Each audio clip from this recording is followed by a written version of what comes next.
Everybody, welcome to Live-ish on MNET Radio. Today we have the Queen of Rock and Roll from Ottawa making a splash all over independent radio throughout North America and around the world.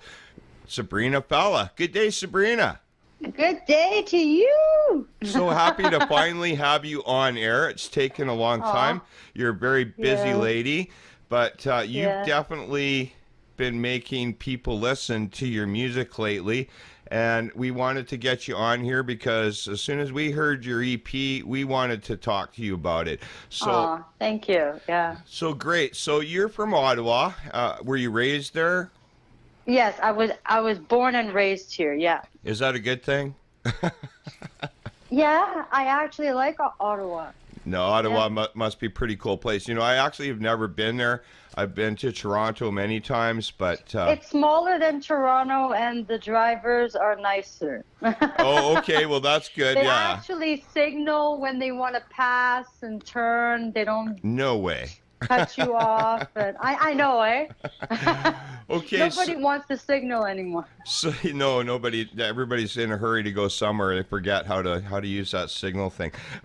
So hey, we just had a little chat. The weather's beautiful in British Columbia, where I am, and you were saying it's still almost wintry spring in Ottawa. So I'm hoping that it changes and you start to get out to the festivals, which you do quite often.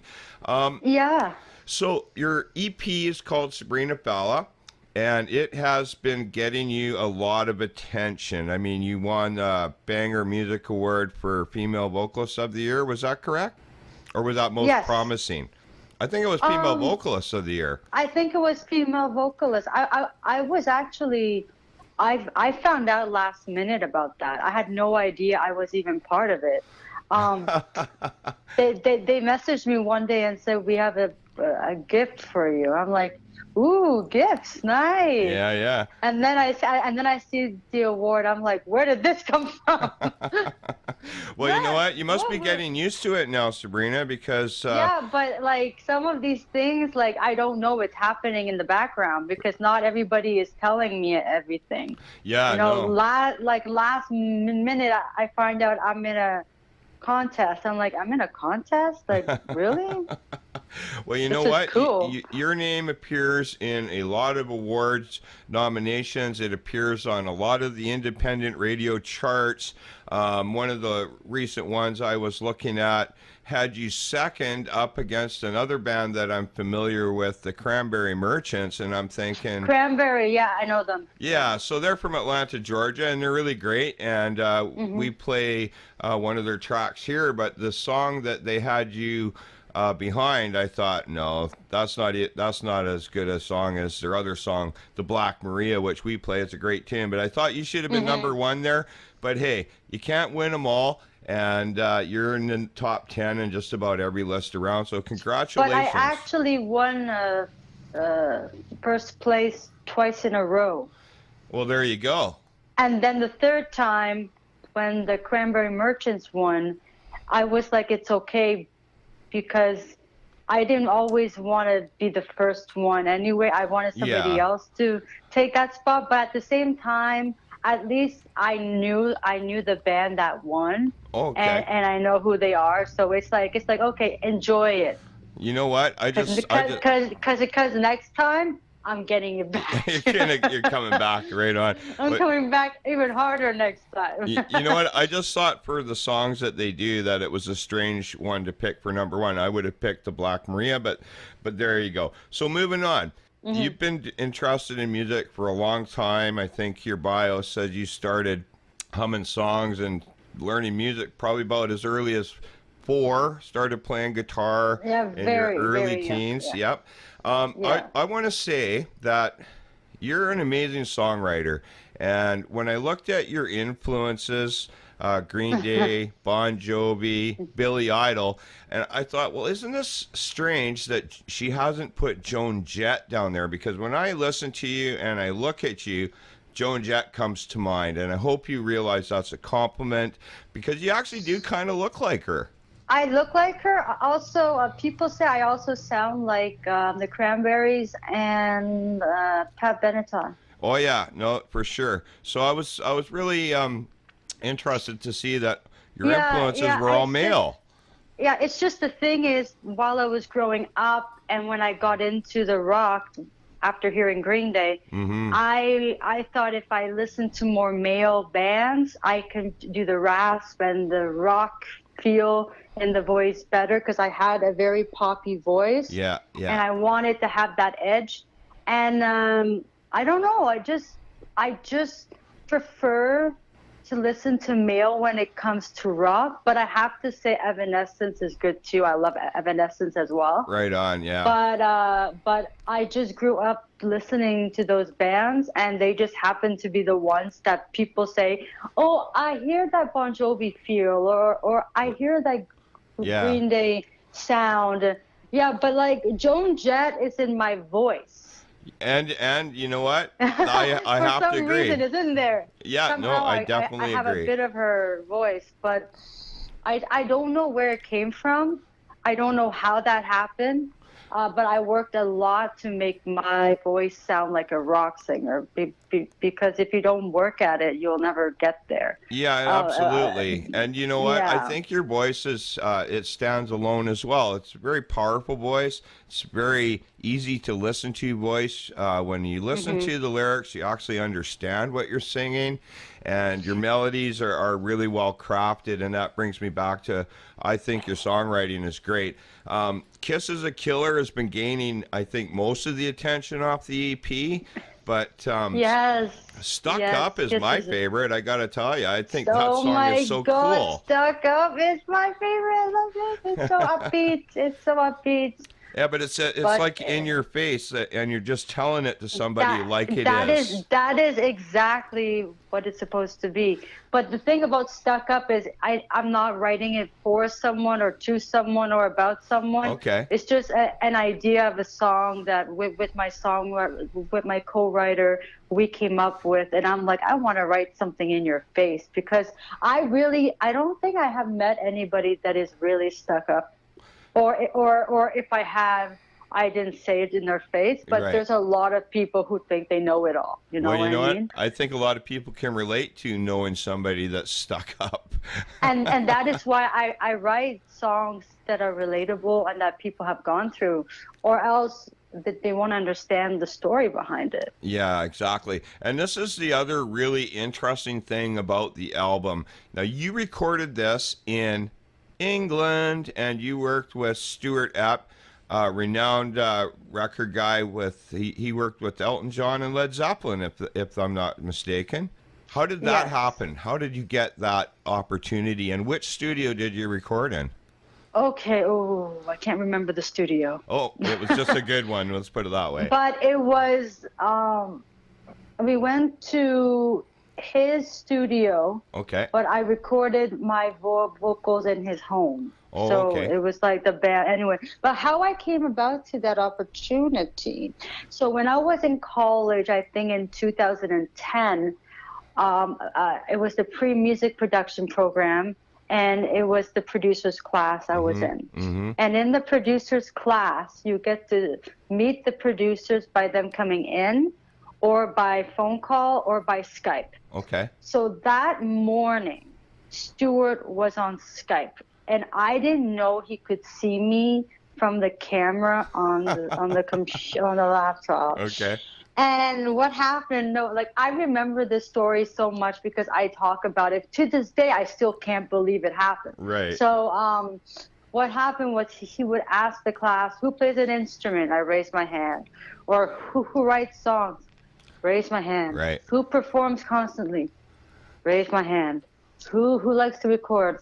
Raise my hand. So I kept raising my hand for everything. Were you the only one? You know, I don't know. There were 40 people in that class. Okay. So I don't know. I still cannot believe he picked me, right? Well, he must have made an impression, right? You must have been putting your hand up for everything.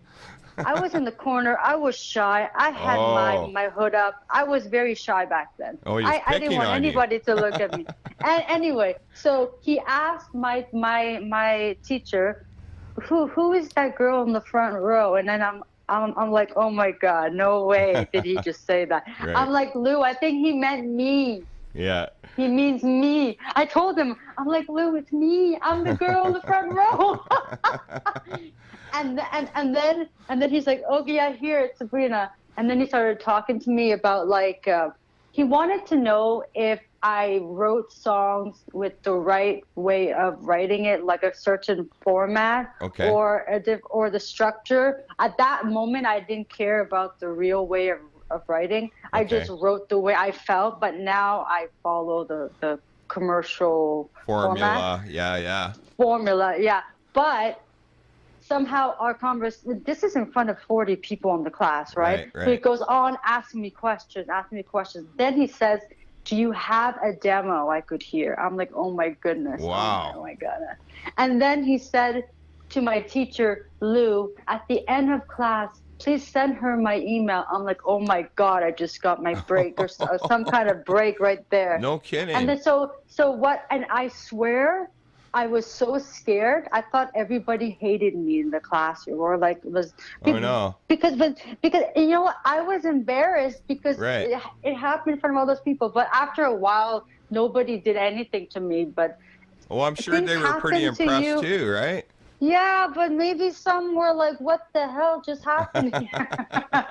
Anyway, but then after that, I contacted him, and then it took us a year to talk, to plan, to show him songs I've been doing, and Yeah. then I went to England. But oh my God, That's amazing. that was my first big opportunity that happened, and then from then on, everything started going upwards. Well, So, that's what I was going to say, because I think that recording, which is, a really great recording, and it stands out and it's getting noticed, and I think that probably the generation of all of that started right there. So that's pretty cool, man. yeah, and he gave me Twisted Sisters vinyl. Oh, The one that he recorded for them. Wow. He's like, this is my only copy of the recording that I did. He gave it to me as a souvenir. isn't that something, eh? Wow. I know. I don't even have a vinyl player, but I have it as a souvenir. That's fantastic. Now, Yeah. congratulations on all the success you're having. Now, you were also talking about new music coming up. When can we expect to hear new tracks from Sabrina Fallah? Ooh. Hopefully sometime this year. Okay, right on. Hopefully. Yeah, well, we're all Hopefully, going to can't cross our promise. fingers. Here's another question that I have for you. And so you perform live quite often. You perform as a solo artist. And one of the things that I wasn't really able to find out is, who are your musicians? Who are the people that play with you on the albums? Who are the people that play with you live? Okay. On the albums, there's session players, Okay. which the producer knows the band, or the producer plays the tracks themselves, but with actual instruments to make it sound live, Right. real. Yeah. They don't go on the computer and use those drum tracks or Sure. fake. It's not fake, but it doesn't sound like it's coming from the actual instrument. Right. Live, if I need a band, I'll hire someone or I'll find someone. If not, I'm by myself. I've been doing it up by myself. Wow, that's crazy. So, you do a lot of festivals. You do a lot of shows. You play whenever you can. Like, you're a hardworking artist. You're doing what you have to do to get heard and to get better. And so I was wondering about that. She must have a band, and obviously what you're doing is what a lot of people do. They get the players when they need them. So that's great. That brings me to my next question. Central Canada is where you're from. Central Canada is where you play live for the most part. I mean, you've been to Barbados. I'm sure you've been to other places. You do festivals. Yeah. Let's talk about the music scene in Ottawa, because I'm really interested in that information. Throughout Canada, I always want to ask the artists about the venues and the music scene in your city. Give me a little story about what that's all about. Well, for Ottawa, it was hard to book shows here, so I just did like the whole following the open mic nights Okay. to do it, because for some reason the book shows for me Toronto was bigger for that because the music scene in Toronto is huge. Yeah, well, it's Music City, Canada. Like you meet one producer there to work with you, they can tell you everywhere to go. Like it's easy to just go on Google and you find it. But here I did a lot of the open mics. Okay. Now I did some charity events for like Cool. cancer and stuff like that. I did the SPCA in Toronto. My first ever show I ever did live was the SPCA in Toronto. I got That's that really charity. cool. We love animals, and we're all about animal rights here I at MNET. know. I love dogs. I love cats. I love all animals. All animals, Treat them well, people. Treat them well. That's right. And they'll treat you well back. Yeah, unconditional love. That's the greatest thing. Yeah. So back to the venues. So eventually you started going past the open mics, and tell me about the venues there, what they're like. Are they like coffee houses? Are they actually music venues? Okay, well, yeah. Yeah, the open mics were not just bars. They were like coffee houses or little restaurants. Right. It wasn't all like you walk in and then you have a beer, you know, because I'm not into all that. I just want the stage. So every venue, some of them were small, some of them were big, some of them I'm like, wow. Yeah. Like you walk into a venue and you're like, wow, this is open mic. This is awesome. Like it's huge, you know, like outside looks so small. You walk in, it's huge. It's amazing, you know. So it's pretty much the same as anywhere else. Would you say it's a healthy music scene in Ottawa? Yeah, but it has changed a lot now. Okay. The music scenes are getting tougher to book shows, and I'm hearing now they're asking you to pay to play. Oh, you've got to be kidding. Now that's just wrong. I know that in the States they do it, but now a couple of days ago, people on my Facebook were saying, I can't believe this venue I tried to book is asking me to pay to play. I'm like, are you kidding me? But you know what? I think it's not even like you were booking the restaurant for a party. You're just trying to put a show there and bring the people in, and they want you to pay. Yeah, that's sad. She's bringing the people in that are gonna buy the food and the beer and all that, and they're asking her to pay. For me, I don't even want to say what I think, but it's wrong. No, because I don't want to be like being. It's just if somebody's asking you to perform and allowing you to perform, if they're asking you to pay. That's not. It's not right towards the artist to do that. Can I ask? Because we suffer enough doing all this. It's a sacrifice to be a musician, and it's a very tough road. Can I ask? Do you know how much they were asking her to pay? No. Oh, okay. Yeah, because you know what? No, but the thing is, I don't even want to know. Well, it'd probably be really disgusting. Some crazy price that is not even being like. I would understand if you go to a venue and you're like, I want to do a party with some music. Right. Can we have the venue? Yes, you have to pay for sound. You have to pay for time. Yeah. But if you're going in just to book a show, that should not be. You should bring people in, yes, and have it cover at the door, yeah. Absolutely. But I should not be paying them money for being in their restaurant because I'm bringing in the customers. Well, you know what? This is something that's kind of a trend that's been growing over the years. It does happen out on the West Coast. Some of the larger venues have tried that. I don't think it's something that's going to survive. God, I hope not. But you know what? They kind of have the power. Venues are closing everywhere, and there's becoming fewer and fewer places for people like you to perform in front of audiences, and so the venues, they kind of have the upper hand. And venues, if you're listening, pay your artists. Hey, Sabrina, I really appreciate your time. I want to ask you one more thing before I let you go. Okay. Actually, two more things. First of all, people, where can they find Sabrina Fallah online?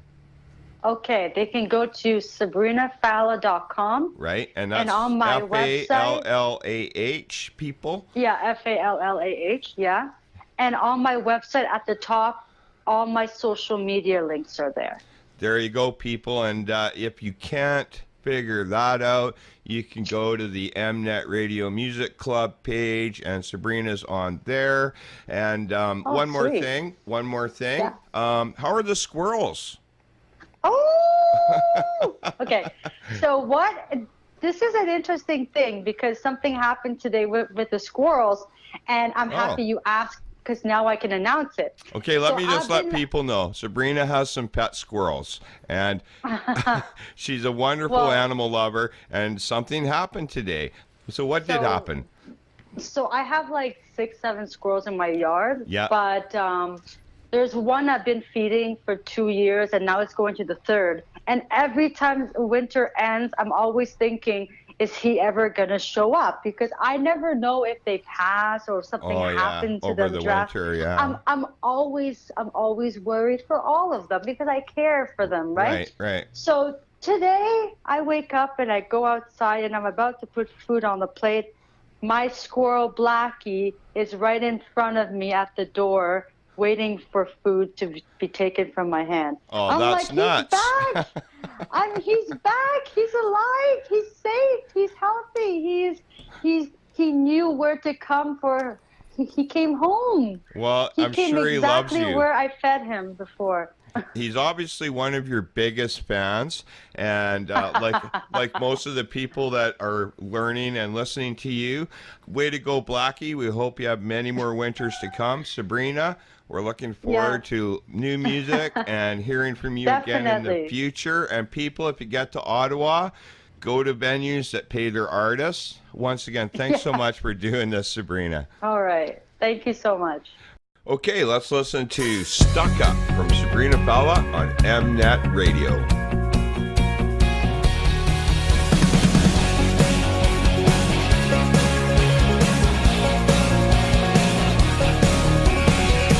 You're so far above it all and I'm down below. You act like you'll never fall, but what you don't know, that's what Humpty Dumpty thought. The world revolved around him until he got a face full of the ground that's coming at you now.